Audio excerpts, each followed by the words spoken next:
तो चलिए शुरुआत करते हैं श्रीनगर की। और जहां पर श्रीनगर की अगर बात करें तो कुछ ऑर्डर जो है वहां पर निकाले गए थे ड्यू टू कोविड-19 की अगर बात करें तो सिचुएशन को देखते हुए वहां से जो ऑर्डर निकाले गए थे, जहां पर हॉस्पिटल्स में जितने भी स्टाफ है, चाहे वो रिटायर होने वाले हो या फिर कोई इंटर्नशिप के लिए आया है, फिलहाल उन्हें रिलीफ जो है वो नहीं दिया जा सकता। जी हाँ, उन्हें फिलहाल कहीं और शिफ्ट नहीं किया जा सकता क्योंकि इस वक्त की जो सिचुएशन है कोविड-19 की, इससे सब वाकिफ हैं, जिसको लेकर कुछ रूल्स जो है निकाले गए थे। लेकिन उसके बावजूद अब जो अपडेट निकलकर सामने आ रही है श्रीनगर से, वो ये है कि वहां पर एक हॉस्पिटल में बहुत से स्टाफ को जो है वो रिलीफ दे दिया है। जी हाँ, ये इस वक्त जो टीवी स्क्रीन पर आप तस्वीर देख रहे हैं, ये उस ऑर्डर की है जो कि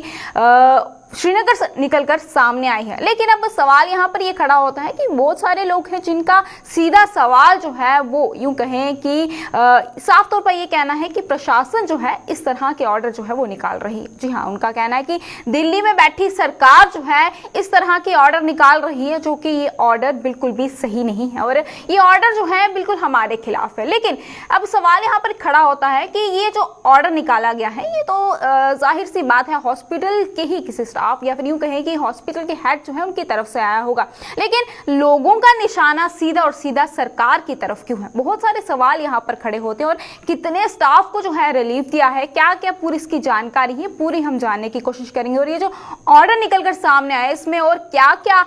इस ऑर्डर में सामने आया है वो भी हम पूरी जानने की कोशिश करेंगे, क्योंकि ये जो मसला इस वक्त यूं कहें कि ये जो इस वक्त लोगों की जो सोच है ये क्या है, क्योंकि क्यों लोग जो है सरकार के ऊपर सवाल उठा रहे हैं कि दिल्ली में बैठी सरकार जो है इस तरह के ऑर्डर निकाल रही है। लेकिन अगर देखा जाए तो ये हॉस्पिटल के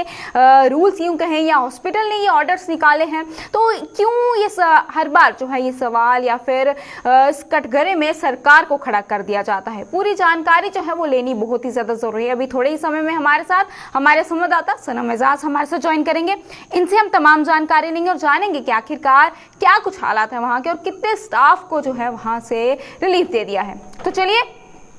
शुरुआत करते हैं और बातचीत करते हैं। बातचीत करने के लिए हमारे साथ हमारे सीनियर साथी सनम एजाज हमारे साथ ज्वाइन कर चुके हैं। इनसे तमाम जानकारी लेते हैं। सनम, आपसे जानना चाहेंगे जो ऑर्डर कल निकला है और इस ऑर्डर को लेकर आप हमें बताएं कि आखिरकार क्या कुछ इस ऑर्डर में सामने आया है। देखिए, हम दो बातें जरूर इस पे करना चाहेंगे। ये जो ऑर्डर है, इस ऑर्डर से पहले आपको बताऊं कि कल ही हमने स्टोरी की थी कि सोहरा मेडिकल इंस्टीट्यूट जो है सबसे बड़ा अस्पताल है कश्मीर का, और यूं कहें तो जम्मू कश्मीर में भी वो टॉप अस्पताल में गिना जाता है। उस अस्पताल में परसों पिछले लगभग 15 दिनों से जो दवाइयां हैं, जो इक्विपमेंट्स हैं, वो जो ग्लूकोज होता है, जो ड्रिप सेट होते हैं, उसकी बहुत ज्यादा शॉर्टेज हो चुकी है। और बाकायदा तौर पर हेड ऑफ डिपार्टमेंट्स है, उन्होंने चिट्ठी भी लिखी है उसको कि ये जो चीजें हैं हमारे यहाँ जो रिएजेंट्स की कमी है, इसलिए टेस्ट वगैरह ना करें और टेस्ट साथ साथ हमारे पास दवाइयां प्रिस्क्राइब अस्पताल से ना करें। ये एक चिट्ठी आई है, ये पहली चिट्ठी है। उस चिट्ठी में ये हेड ऑफ डिपार्टमेंट लिखी है। और उसके बाद अब शॉर्टेज के डॉक्टर्स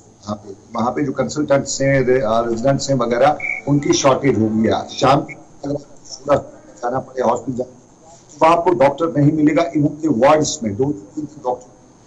आज एक अगर होगा या एक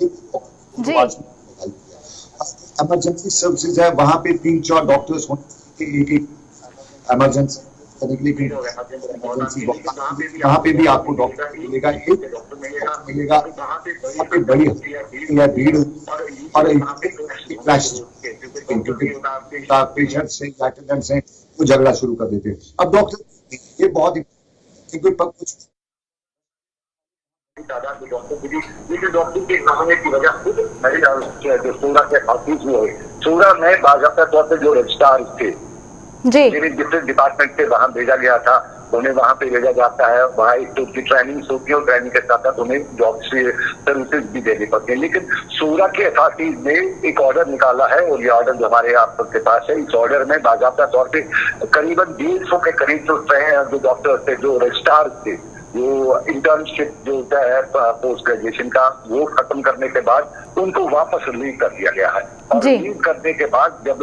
एक टाइम पे लगभग 150 डॉक्टर्स को रिलीव किया जाएगा तो साफ जाहिर है वहां पे दर्द जो है डॉक्टर्स हो जाएगी। अब ये रिलीव इस वक्त क्यों कर रहे हैं, इसमें दो चीजें। एक चीज है, सरकार ने पिछले दिनों जब कोविड वगैरह हो गया था ऑर्डर निकाला था कि इधर रिटायर्ड जो हो रहे हैं उनको भी रिटायर नहीं किया जाएगा। इस वक्त क्राइसिस है, क्राइसिस में रिटायर्ड डॉक्टर्स भी 1 जनवरी 2022 के बाद देखा जाएगा। उस दिन 31 दिसंबर 2021 को ये फाइनल होगा, उसके बाद देखा जाएगा क्या उनको कंटिन्यू किया जाएगा या उनको तब तक। मैंने अभी 6 महीने पहले ही ये ऑर्डर जो आया है ये ऑर्डर है, और अब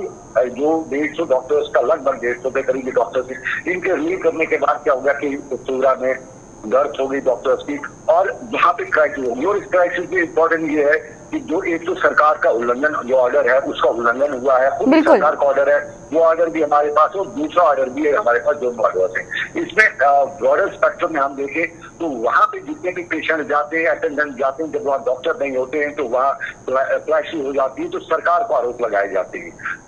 मार्जिन पहुंचाई जाती है। कहा जाता है, कश्मीरी आमतौर पर कहते हैं कि हमारे साथ ये जुल्म दिल्ली कर रही है, जबकि दिल्ली को पता भी नहीं है कि ये ऑर्डर लोकल लेवल पे एक डॉक्टर ने, एक डायरेक्टर ने वहां पे निकाला। अब डायरेक्टर ने ऑर्डर क्यों निकाला? क्योंकि डायरेक्टर ऑलरेडी रिटायर हो चुके हैं, लगभग 6 साल उन्होंने डायरेक्टर किया है, शिलांग में डायरेक्टर रहे, फिर कश्मीर में भी पॉलिटिकल डायरेक्टर रहे, कई बार वो पॉलिटिक्स के हाथ भी डायरेक्टर आते गए, और पिछली बार जब वो रिटायर हुए तो दिल्ली से हमारे पास जो सोर्सेज है, दिल्ली से कुछ बड़े लोगों ने जम्मू कश्मीर की सरकार को बताया कि इसको कंटिन्यू करिए, जबकि वो रिटायर हो चुके थे, खत्म का पीरियड हो चुका है, नया आ जाता। लेकिन इस वक्त ये डेलिब्रेट जो किया जा रहा है, इसको कहा जाता है कि डेलिब्रेट दवाई की कमी, स्टाफ की कमी, ये इसलिए पैदा की जाती है कि ये डॉक्टर्स का आपसी क्लैश है, क्योंकि वो रिटायर हो चुका है, उसकी जगह पे दूसरा आना चाहता है, तो एक दूसरे पे इल्जाम लगाने के लिए ये डायरेक्टर नाकाबिल है, ये हेड ऑफ डिपार्टमेंट नाकाबिल है, तो इस तरह से क्रॉस एंड कंफ्यूजन पैदा करने के लिए सब कुछ किया जा रहा है। और इस क्रॉस एंड कंफ्यूजन में एक तो हम लोग सफर हो रहे हैं, और इल्जाम मोदी जी पे लगाया जाता है। सिंपल सी बात है, इल्जाम आरोप मोदी जी पे है, क्योंकि आम कश्मीरी कहता है कि उसके पहले ही उसके साथ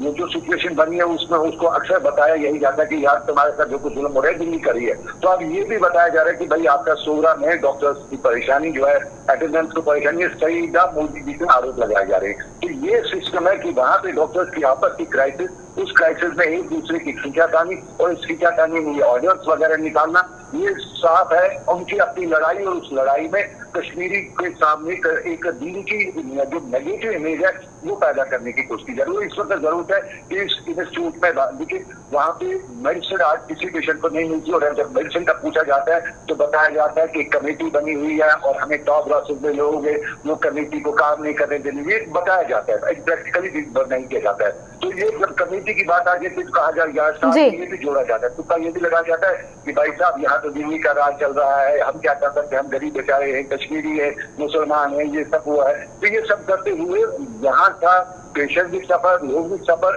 और आरोप बीजेपी पे, आरोप मोदी जी पे, उसको लगाने की कोशिश करिए अपनी पॉलिटिक्स के लिए। तो जरूरत इस वक्त सरकार की है, ये ऑर्डर जो हमने दिखाए, सरकार की सीएम दिखा रही ऑर्डर, इन ऑर्डर्स को देखिए, ऑर्डर्स कितने जेन्युइन है। और इस वक्त जब कोविड है, जब हॉस्पिटल पेशेंट की कमी, अटेंडेंस की, डॉक्टर की कमी है, उस बीच में अचानक अपनी लेवल पे ऑर्डर निकालना, उनको रिलीज करना, और उसके बाद सीधी स्टाफ जाहिर है सरकार को, तो यहाँ पे कश्मीर में आरोप की बात जब आती है तो निशाना दिल्ली पे लगवाने की कोशिश है। तो कहीं न कहीं ये बिल्कुल यहाँ पे खींची जा रही है। बिल्कुल बिल्कुल सरम जी, डॉक्टर की इन क्राइसिस में देखा जाए तो निशाना जो है सिर्फ और सिर्फ सरकार पर लगाया जा रहा है, और इसमें पिसता हुआ देखें तो आम जनता जो है वही पिसती हुई नजर आ रही है। वहीं पर अगर देखा जाए जिस तरह से ये जो रिलीफ उनको दे दिया है, बहुत सारी डॉक्टर्स वहां पर है, लेकिन उसके बाद किस तरह की सिचुएशन है वहां पर हॉस्पिटल की, किस तरह से सब कुछ जो है मैनेज किया जा रहा है, क्योंकि जिस तरह से कोविड-19 का दौर चल रहा है और अभी भी खतरा जो है वो टला नहीं है, तो किस तरह के वहां पर हालात है? देखिए, मैनेज नहीं किया जाता है, बल्कि लोगों को डेलिब्रेट परेशान किया जाता है। एक टाइम पे एक हॉस्पिटल में से 150 डॉक्टर्स को निकालना, उनको छुट्टी कर देना, और उसके बाद आप खुद अंदाजा कीजिए वहां पे किस तरह से क्राइसिस हो जाएगी, किस तरह से क्राइसिस पैदा हुई होगी। तो वहां पे इसे न मैनेज किया जा रहा है, न वहां पे एक साजिश की जा रही है, और ये साजिश मेरा अंदाजा है, या आम कश्मीरी जो पढ़ा लिखा है उसका यही कहना कि एक साजिश है, ये मोदी जी पे आरोप लगाने की कोशिश है, ये साजिश है कि यहाँ पे दिल्ली को बदनाम किया जाए और बताया जाए कि यहाँ दिल्ली है, हम पे जुल्म कर रही है, देखो हमारा जुल्म कर दिया, डॉक्टर्स निकाल दिए, जबकि सीधी सी बात है दिल्ली को पता भी नहीं होगा, वहां पे टॉप क्लास में किसी को पता भी नहीं होगा। आज हमने ऑर्डर दिखाए तो शायद दिल्ली को पता चल जाए कि ये मसला है, लेकिन अंदर में आम लोगों से कहीं एक नेगेटिव रोल पैदा करने की कोशिश है दिल्ली करने से, यार हम पे दिल्ली जुल्म करती है, पहले भी करती आई है, आज भी करती है, वही है। वही है, और वही में आम आदमी को भी परेशान किया जाता है, हॉस्पिटल की सिचुएशन भी खराब है, और फिर आपसी जो डिफरेंसेज है, director, doctor, head of department, उन डिफरेंसेज को और प्रूव देने के लिए सियासत आड़े लाई जा रही है। चलिए सना, बहुत बहुत शुक्रिया हमें तमाम जानकारी जो है वो देने के लिए। ये थे हमारे साथ हमारे सीनियर साथी सनम एजाज, जिन्होंने हमें तमाम जानकारी दी और बताया कि वहाँ के अगर हॉस्पिटल की बात करें तो क्या कुछ सूरत हाल है वहाँ के, और किस तरह से वहाँ पर 150 से भी ज्यादा डॉक्टर्स को एक ही साथ जो है रिलीफ दे दिया है, जो कि अगर ऑर्डर के हिसाब से देखा जाए कोविड-19 के दौर में इस तरह का बिल्कुल भी कोई भी ऑर्डर जो है वो नहीं निकाला गया था, क्योंकि साफ तौर पर यही कहा गया था जिस तरह से कोविड-19 चल रही है, चाहे वो रिटायर हो रहे हो या फिर कोई इंटर्नशिप के लिए, उन्हें हम रिलीफ जो है वो नहीं दे सकते। लेकिन उसके बावजूद बेस क्राइसिस में क्या कुछ नतीजा जो है वो निकलकर सामने आया है।